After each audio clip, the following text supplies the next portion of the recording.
We are joined by Justin Pottinger, and he gives us his fantasy football takes on who are the best players to buy and sell. Justin, take it away. We are now 6 weeks complete with the NFL season, meaning we are just about halfway through the fantasy year. Here are my 3 biggest buy low and sell high players heading into next week.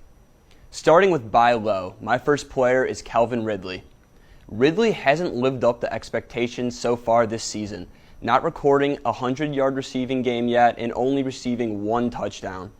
Calvin's second-round ADP has made managers frustrated.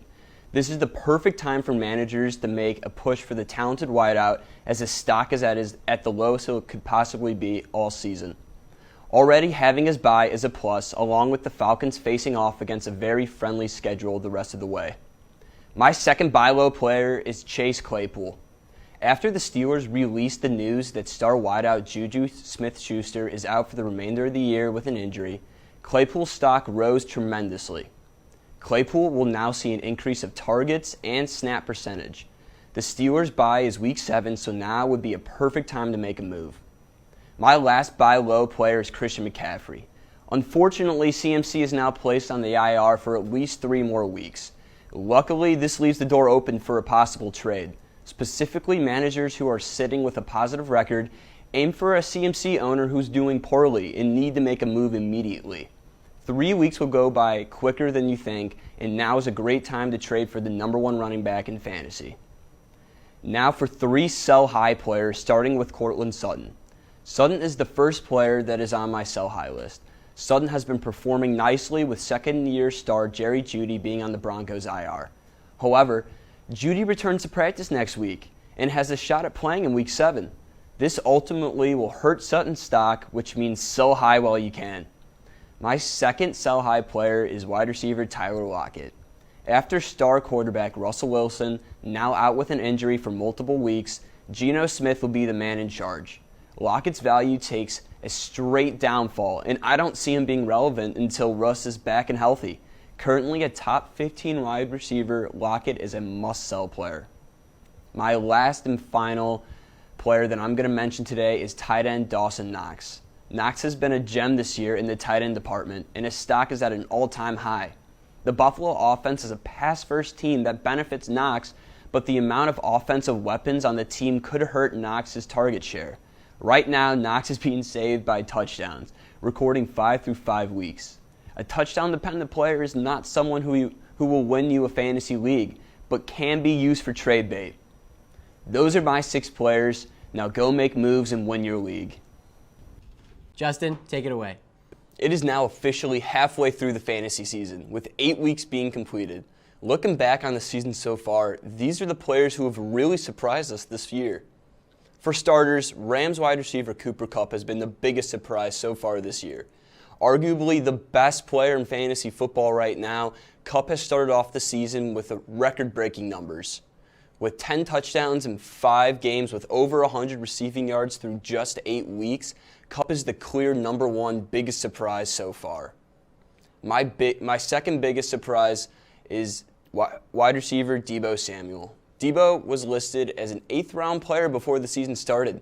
Now, 8 weeks completed, Deebo is the 3rd overall wide receiver in fantasy. Star tight end George Kittle does come back next week, so we might see a decline here, but so far Deebo has been a huge shock to us all. My third player who has completely surprised us is running back Cordarrelle Patterson from the Atlanta Falcons. A player who wasn't even drafted in the majority of leagues, Patterson now becomes arguably the best waiver wire pickup of the year.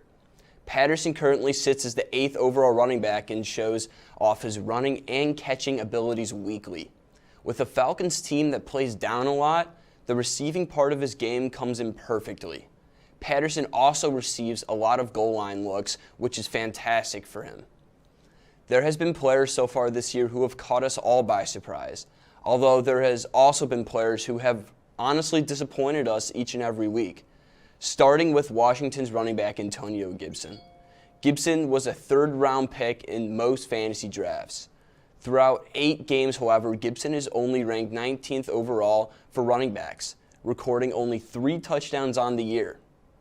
Many believed Gibson would have a full workhorse-style season, but so far that just hasn't been the case. The last player I'm going to talk about is Bears wide receiver Allen Robinson. Robinson has been one of the biggest disappointments this year. After being a tremendous option last year, Robinson now sees really useless in this new Chicago offense. After being drafted in the 4th round for most, Robinson is almost droppable in 8 to 10 man leagues. That is what we got so far, 8 weeks in. Those are my players who have busted and players who have looked fantastic so far this year. It's a no-brainer for me. The Bills, I think, have the best offense in the division, and it's not even close. Their offensive firepower is insane. I mean, they have Diggs, Sanders, Beasley, Knox, Davis. This offense can't be stopped. Blake, what do you think? Okay, I agree the Bills have a loaded offense. I will give you that. Such a loaded offense that they only scored 6 points against the Jaguars. Congrats. You lost to the Jaguars. That's my thing. And the Bills' offense has great names, great players, sure. Inconsistency, though, is just as high on that team as the quality of their players on their offense. With the Patriots, they've got Mac Jones, who, mind you, is a rookie with a 70% completion percentage, which is one of the highest in the NFL. He's thrown for over 2,500 yards already this season, and he's got one of the top teams in the NFL of late with the offense that they have had. They beat the Browns 45-7, embarrassed them, beat them 45-7. Their only loss inside of the AFC is to now the red-hot Dolphins, and it was the first game of the season. The Patriots are coming. They've won 6 in a row. Bill Belichick is a great coach. Mac Jones is on his way to being a great quarterback. No one's slowing down the Patriots. I'm sorry. They're going to win this division, and I wouldn't even be shocked to pick them to make it to the Super Bowl. Yeah, there's no lie there about that Jacksonville game. I mean, that game was indeed horrendous. But I really think this team has found a way back. I mean, we saw it on Thanksgiving. Josh Allen had a great game thrown for over 250 yards, had 4 touchdowns.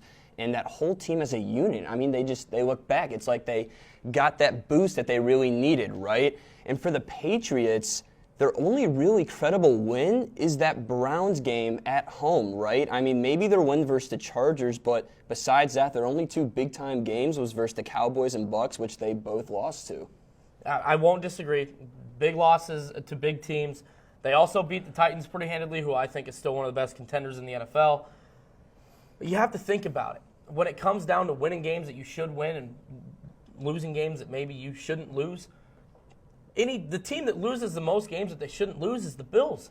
They lost to the Steelers with a geriatric Ben Roethlisberger playing quarterback. The defense has been inconsistent at times. The offense is inconsistent at times.